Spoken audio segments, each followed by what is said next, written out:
Ассаламу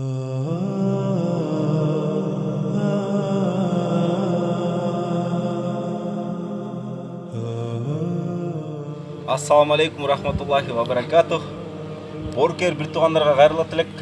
Мына көзүңүздөр көрүп турасыздар, бир эжебиз эркек балалуу болуптур.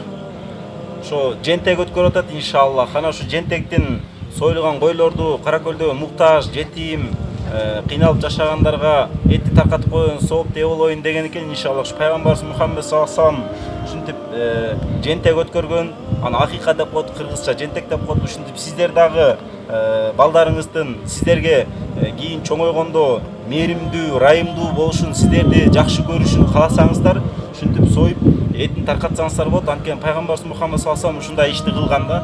Акыйка деп койгон, кыргызчада ушу жентек дейт. Акыйка деген сөздүн мааниси кийин балдарыбыз бизге ак, жаман мамиле болбосун, кийин бизге корс мамиле болуп калбасын дегени сенүү үчүн сойгон.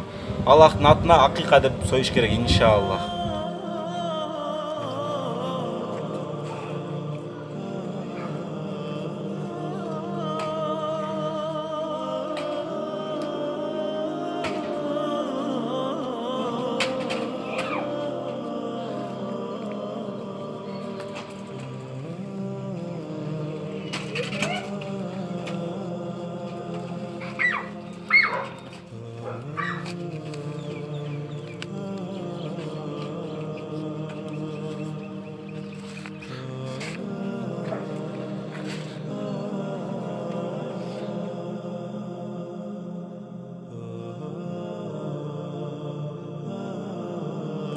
Мынакей бул фонд бөрөктүн магазини.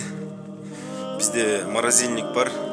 Союлган эттердин ушеке алып келип холодильникке салабыз иншаллах. Продукт менен кошуп эттерди таркатабыз да продукт алганда. Азыр пока ушу жака сактап коебуз эттерди иншаллах.